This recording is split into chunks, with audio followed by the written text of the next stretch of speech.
Hi, is me Prince. എല്ലാവർക്കും Black Tollywood ചാനലിൻ്റെ പുതിയ വീഡിയോയിലേക്ക് സ്വാഗതം.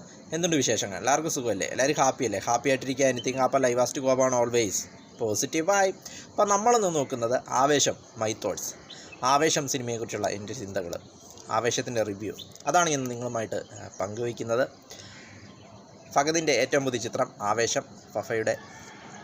അപ്പോൾ ആദ്യ ദിനം തന്നെ ചിത്രം കാണുവാനായിട്ടുള്ള അവസരം ലഭിച്ചു. അപ്പോൾ അതിൻ്റെ ഒരു റിവ്യൂ ആണ് നിങ്ങളുമായിട്ട് പങ്കുവയ്ക്കുന്നത്. Aavesham. First of all director Jithu Madhavan. അദ്ദേഹത്തിൻ്റെ രണ്ടാമത്തെ സിനിമയാണ് ആവേശം എന്നത്. ആദ്യത്തെ സിനിമ രോമാഞ്ചം, 2023 ഏറ്റവും വലിയ ഹിറ്റുകളിലൊന്നായിരുന്നു രോമാഞ്ചം. അപ്പോൾ അദ്ദേഹത്തിൻ്റെ രണ്ടാമത്തെ സിനിമ, അതും ഫഹദിൻ്റെ കൂടെ, അതുതന്നെ വളരെ ഒരു എക്സ്പെക്റ്റേഷൻ ഉണ്ടായിരുന്നു. അത് തന്നെ ചിത്രത്തിനൊരു ഹൈപ്പ് നേടിക്കൊടുത്തു. ഇവർ തമ്മിലുള്ളൊരു കോമ്പിനേഷന്, ഒരു ഹിറ്റ് ഡയറക്ടറും അതോടൊപ്പം പാൻ ഇന്ത്യൻ ആക്ടറായതിനു ശേഷമുള്ള ഫഹദിൻ്റെ മലയാള ചിത്രം. അങ്ങനെ ഇപ്പോൾ ഫഹദ് മലയാളത്തിലെ കഴിഞ്ഞ കുറേ കാലങ്ങളായിട്ട് ഫഹദ് മലയാളത്തിൽ കുറച്ച് ചിത്രങ്ങളെ ചെയ്തിട്ടുള്ളൂ. കൂടുതലും അദ്ദേഹം അന്യഭാഷാ ചിത്രങ്ങളായിരുന്നു കൂടുതൽ ശ്രദ്ധ കേന്ദ്രീകരിച്ചത്. ഒരു മലയാള നടനിൽ നിന്നൊരു പാൻ ഇന്ത്യൻ സ്റ്റാറിലേക്കുള്ളൊരു വളർച്ച നമ്മൾ കണ്ടതാണ്. അപ്പോൾ അങ്ങനെയുള്ളൊരു സ്റ്റാറിനെ വെച്ച് ഒരു പുതു ഡയറക്ടർ അല്ലെങ്കിൽ ഒരു ഹിറ്റ് കൊടുത്ത ഡയറക്ടർ എങ്ങനെ ഒരു സിനിമ ചെയ്യും, അങ്ങനെ അതുതന്നെ നമുക്കൊരു എക്സ്പെക്റ്റേഷൻ ജനങ്ങളുടെ ഇടയിൽ ക്രിയേറ്റ് ചെയ്തു. അതോടൊപ്പം ഒരു വൈബിലുള്ളൊരു ചിത്രം. അതുകൊണ്ട് തന്നെ ഇതിനൊരു എക്സ്പെക്റ്റേഷൻ വളരെയധികം കൂടുതലായിരുന്നു. ആ എക്സ്പെക്റ്റേഷനെ പൂർത്തീകരിക്കുന്ന രീതിയിലുള്ളൊരു സിനിമയാണ് സംവിധായകൻ എടുത്തു വെച്ചിരിക്കുന്നത്. നല്ല സ്റ്റൈലിഷ് മേക്കിങ്, വളരെ വൈബായിട്ടുള്ളൊരു മേക്കിംഗ് എന്ന് പറയാം, വളരെ റിച്ച് ആയിട്ടുള്ള മേക്കിംഗ് എന്ന് പറയാം. നല്ല രീതിയിൽ ഫഹദിനെ വളരെ നല്ല രീതിയിൽ അദ്ദേഹം ഉപയോഗിച്ചു. നമുക്കെല്ലാവർക്കും അറിയാം, യുവനിരയുടെ ഒരു കംപ്ലീറ്റ് ആക്ടർ എന്ന് തന്നെ ഫഹദിനെ വിളിക്കാം. അപ്പോൾ ഏത് റോൾ കൊടുത്താലും അദ്ദേഹം അത് അനായാസം കൈകാര്യം ചെയ്യും. അതുകൊണ്ട് തന്നെ ഫഹദിനെ വെച്ചൊരു വൺ മാൻ ഷോ ചിത്രം ഡയറക്ടർ നമ്മുടെ മുന്നിൽ എടുത്തു കാണിച്ചു. വളരെ നല്ലൊരു മേക്കിംഗ് ആയിരുന്നു. ഒരിടത്തും ബോറടിക്കാതെ ആദ്യം തൊട്ട് അവസാനം വരെ നല്ല എൻജോയ് മൂഡിൽ, എൻ്റർടൈൻമെൻറ്റ് മൂഡിൽ നമ്മളിങ്ങനെ കൊണ്ടുപോയി. അതായത് ഈ വിഷുക്കാലത്ത് തിയേറ്ററുകളെ പൂരപ്പറമ്പാക്കാൻ പോകുന്ന ഐറ്റമാണ് ഈ സിനിമ എന്ന് പറയുന്നത്. അത് ഡയറക്ടർ വളരെയധികം മികവോടെ ചെയ്തു എന്ന് പറയാം. അതോടൊപ്പം ഇതിൻ്റെ മ്യൂസിക് ഡയറക്ടർ സുഷിൻ ശ്യാം, അദ്ദേഹത്തിനെക്കുറിച്ച് എടുത്തു പറയേണ്ടതാണ്. മഞ്ഞുമൽ ബോയ്സിലൂടെ അദ്ദേഹം സീൻ മാറ്റിയതാണ്. വീണ്ടും ഈ ചിത്രത്തിലൂടെയും അദ്ദേഹം സീൻ മാറ്റിയിരിക്കുന്നു. ആവേശത്തിലൂടെയും അദ്ദേഹം സീൻ മാറ്റിയിരിക്കുന്നതെന്ന് പറയാം. സോങ്സ് ആയിക്കോട്ടെ, BGM ആയിക്കോട്ടെ, വേറെ ലെവല്, ഇലുമിനാറ്റി സോങ് ആയിക്കോട്ടെ, കലാട്ട സോങ് ആയിക്കോട്ടെ, അദ്ദേഹം അതോടൊപ്പം ഫഹദിൻ്റെ സീൻസിലുള്ളൊരു BGM ഒക്കെ ആയിക്കോട്ടെ, നല്ലൊരു ഗൂസ് ബോംസ് രീതിയിലുള്ളൊരു BGMs ഒക്കെയാണ്, അല്ലെങ്കിൽ പാട്ടുകളൊക്കെയാണ് നമുക്ക് ഒരു വൈബ് തരുന്നുണ്ട്. മൊത്തത്തിൽ ചിത്രം നമുക്ക് വളരെയധികം ഒരു ഹാപ്പിനെസ്സും ഒരു വൈബും നമുക്ക് തരുന്നു ആദ്യം തൊട്ട് അവസാനം വരെ.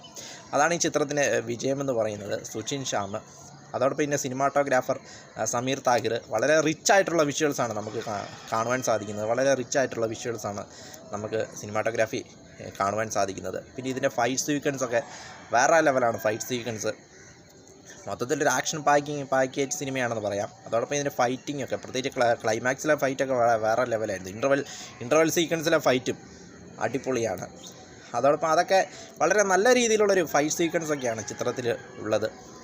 പിന്നെ ഇതിൻ്റെ ഹീറോ ഫഹദ് ഫാസിൽ.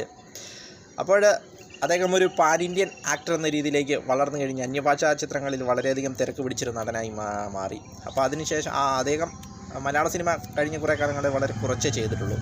അപ്പോൾ ടൈറ്റിൽ കാർഡിൽ തന്നെ കാണിക്കുന്നുണ്ട് റീഇൻട്രൊഡ്യൂസിങ് ഫഫ എന്നത്. അതുകൊണ്ട് തന്നെ അദ്ദേഹത്തിൻ്റെ ഒരു തിരിച്ചുവരവായിരുന്നു ഈ ചിത്രം. കാരണം അദ്ദേഹത്തിന് അവസാനം കഴിഞ്ഞ വർഷം ഇറങ്ങിയ പാച്ചും അത്ഭുതവിളക്കുമെന്നാണ് തോന്നുന്നത്. പാച്ചും അത്ഭുതവിളക്കാണ് അവസാനം ഇറങ്ങിയത്. അതിനുശേഷം ഇപ്പോഴാണ് അടുത്തൊരു മലയാള സിനിമ വരുന്നത് തന്നെ. അപ്പോൾ അതുകൊണ്ട് തന്നെ പ്രേക്ഷകർക്കൊരു എക്സ്പെക്റ്റേഷൻ ആയിരുന്നു ഫഹദിനെ വീണ്ടും മലയാളത്തിൽ കാണുവാനായിട്ട്. അത് വളരെയധികം നല്ല രീതിയിൽ അദ്ദേഹം അത് അവതരിപ്പിച്ചു. നമുക്കെല്ലാവർക്കും അറിയാം, അഭിനയിച്ച് കാണിക്കാനും പറഞ്ഞാൽ ജീവിച്ച് കാണിക്കുന്ന ഒരു മനുഷ്യനാണ് അദ്ദേഹം. അപ്പോൾ അദ്ദേഹത്തിൻ്റെ കയ്യിൽ ഏത് റോൾ കൊടുത്താലും അദ്ദേഹം വളരെ ഭംഗിയായിട്ട് നിർവഹിക്കും. യുവനിരയുടെ കംപ്ലീറ്റ് ആക്ടർ എന്ന് പറയാം. അദ്ദേഹത്തിൻ്റെ ഒരു വൈബ്, അല്ലെങ്കിൽ എന്താ പറയുക, അദ്ദേഹത്തിൻ്റെ ഒരു വൈബ് ക്യാരക്ടർ, എനർജറ്റിക് ക്യാരക്ടറാണ് നമുക്ക് ആദ്യം തൊട്ട് അവസാനം വരെ കാണുവാൻ സാധിക്കുന്നത്. വളരെ എനർജറ്റിക്കായിട്ട് പെർഫോമൻസ് ചെയ്യുന്നു. അതുതന്നെ നമുക്ക് കാണുമ്പോൾ തന്നെ ഒരു ഹാപ്പിനെസ്സും ഒരു പോസിറ്റീവ് വൈബൊക്കെ നമ്മളിലേക്കും സ്പ്രെഡാകും. ആ രീതിയിലുള്ളൊരു ക്യാരക്ടറൈസേഷനാണ് ഇതിൽ ചെയ്തിരിക്കുന്നത്. വളരെ ലളിതമായിട്ട് പറഞ്ഞാൽ ഇത് ഫഹദിൻ്റെ രാജമാണിക്യം ആണെന്ന് പറയാം. അതായത് രാജമാണിക്യം തുറുപ്പുകുലാൻ എന്നതിൻ്റെ ഫഹദ് വേർഷനാണ് ഈ സിനിമ എന്ന് വേണമെങ്കിൽ പറയാം. ആകെ മൊത്തത്തിൽ പറയുകയാണെങ്കിൽ ഫഹദിൻ്റെ അഴിഞ്ഞാട്ടം, ഫഫയുടെ അഴിഞ്ഞാട്ടമാണ് ഈ സിനിമ ആദ്യം തൊട്ട് അവസാനം വരെ. ഇൻട്രൊഡക്ഷൻ തന്നെ എടാ മോനെ എന്ന് പറഞ്ഞുകൊണ്ടുള്ള ആ ഇൻട്രൊഡക്ഷന് ചിത്രത്തിലുടനീളം ആ ഡയലോഗ് ഇങ്ങനെ ഉപയോഗിക്കുന്നുണ്ട്, എടാ മോനെ. അത് പറയുമ്പോഴൊക്കെ തിയേറ്ററുകളിൽ കയ്യടികളായിരുന്നു. ആ രീതിയിൽ ജനങ്ങൾ ഏറ്റെടുത്ത് കഴിഞ്ഞ ആ ഡയലോഗ്, എടാ മോനെ എന്ന് പറയുന്നത്. ബാംഗ്ലൂർ ബേസാണ് കഥ നടക്കുന്നത്. അതുകൊണ്ട് തന്നെ കന്നഡയും മലയാളവും കലർന്ന രീതിയിലാണ് ഫഹദ് സംസാരിക്കുക. അതായത് നമ്മുടെ മമ്മൂട്ടി ചിത്രമായ ചട്ടമ്പിനാടിലെ പോലെ തന്നെ മലയാളവും കന്നഡയും കലർന്നാണ് ഫഹദ് സംസാരിക്കുന്നത്. പ്രത്യേകിച്ച് എടാ മോനെ എന്ന് കേൾക്കുമ്പോൾ തന്നെ നമുക്കൊരു ഗൂംസ് ബോംസാണ് ചിത്രത്തിൽ ഉടനീളം അദ്ദേഹം പറയുന്നുണ്ട്, എടാ മോനെ ഹാപ്പിയല്ലേ. അതൊക്കെ നമുക്ക് വളരെ ഇൻട്രസ്റ്റിംഗ് ആയിട്ട് അല്ലെങ്കിൽ വളരെ എൻ്റർടൈനിങ് ആയിട്ട് തോന്നി. അതോടൊപ്പം ഫഹദിനെ കൂടാതെ തന്നെ മറ്റ് അഭിനേതാക്കൾ, യൂട്യൂബർ ഹിപ്സ്റ്റർ, പിന്നെ അദ്ദേഹത്തിൻ്റെ ഫ്രണ്ട്സായിട്ട് അവരുടെ പേരൊന്നും അറിയില്ല, അങ്ങനെ ഒരു കോളേജ് സ്റ്റുഡൻസും ഒരു ഗ്യാങ്ങും തമ്മിൽ നടക്കുന്ന ആ ഒരു കഥയാണ് ഈ ചിത്രത്തിൽ പറയുന്നത്. അതിൽ ഹിപ്സ്റ്റർ വളരെ മനോഹരമായിട്ട് അദ്ദേഹത്തിൻ്റെ റോൾ ചെയ്തു. അദ്ദേഹത്തിൻ്റെ ഫ്രണ്ട്സും അതോടൊപ്പം വളരെ മനോഹരമായിട്ട് അവരവരുടെ റോളുകൾ വളരെ മനോഹരമായി ചെയ്തു. അതോടൊപ്പം എടുത്തു പറയേണ്ടതാണ് സച്ചിൻ ഗോപു, ഫഹദിൻ്റെ സുഹൃത്തായിട്ട് അഭിനയിക്കുന്നത്. അദ്ദേഹം ഫസ്റ്റ് ഹാഫിലൊക്കെ പല സീനുകളിൽ ഫഹദിനെ തന്നെ ഓവർടേക്ക് ചെയ്തുകൊണ്ട് ഉള്ള പെർഫോമൻസാണ് അദ്ദേഹം കാഴ്ചവെച്ചത്. തിയേറ്ററുകൾ പലപ്പോഴും ചിരി ഉണർത്തുന്നുണ്ട് അദ്ദേഹത്തിൻ്റെ ക്യാരക്ടറൈസേഷന്. അങ്ങനെ വളരെ മനോഹരമായിട്ട് എല്ലാവരും അവരവരുടെ റോളുകൾ വളരെ മനോഹരമായി ചെയ്തു. മറ്റൊരു പ്രത്യേകത എന്ന് പറയുന്നത് നായികയില്ലാത്തൊരു സിനിമയാണിത്. അതാണ് മലയാള സിനിമയുടെ ഒരു പീക്ക് ടൈം എന്ന് പറയാം. കാരണം വളരെ വ്യത്യസ്തമായ ചിത്രങ്ങൾ നമ്മളിലേക്ക് എത്തിക്കുകയാണ്. അതും ഒരു നായികയില്ലാത്തൊരു ചിത്രം ഒക്കെ എന്ന് പറയുന്നത് പണ്ട് കാലത്തൊന്നും അതൊന്നും സങ്കല്പിക്കാൻ പോലും പറ്റില്ലായിരുന്നു. പക്ഷേ അങ്ങനത്തെ സിനിമകളൊക്കെ അല്ലെങ്കിൽ ഒരു പുതുതായിട്ടുള്ള പല അറ്റംപ്റ്റുകൾ നടത്തിക്കൊണ്ടാണ് ഇപ്പോൾ മലയാള സിനിമ മുന്നോട്ട് വരുന്നതെന്ന് പറയാം. മഞ്ഞുമൽ ബോയ്സ് ആകട്ടെ, ഇപ്പോൾ ഇതാകട്ടെ, നായികയില്ല, അങ്ങനെ ഒരു ഹീറോ വേർഷൻ ഫഹദിനെ വെച്ചുകൊണ്ട് ഫഹദിനെ ഇത്തരം ഒരു ക്യാരക്ടറിൽ നമ്മളാരും കണ്ടിട്ടില്ല. അതുകൊണ്ട് തന്നെ അതും നമുക്കൊരു ഫ്രഷ്നെസ് തരും ഈ ചിത്രം കാണുമ്പോൾ. ആകെ മൊത്തത്തിൽ പറയുമ്പോൾ ഫഹദിൻ്റെ ഒരു വൺ മാൻ ഷോയാണ് ചിത്രം.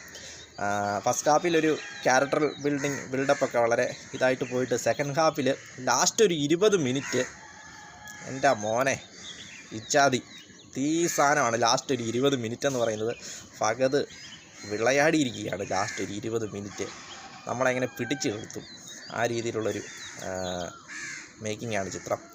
ആകെ മൊത്തത്തിൽ പറയുകയാണെങ്കിൽ ആവേശം കാണുമ്പോൾ കിട്ടുന്നൊരു രോമാഞ്ചം വേറെ ലെവലാണ്. വീഡിയോ ഇഷ്ടപ്പെട്ടാൽ ലൈക്ക് ചെയ്യുക, ഷെയർ ചെയ്യുക, കമൻറ്റ് ചെയ്യുക, സബ്സ്ക്രൈബ് ചെയ്യുക. വീണ്ടും പുതിയ വീഡിയോ കാണാൻ മതി. ഒരിക്കും ടേക്ക് കെയർ, ബൈ.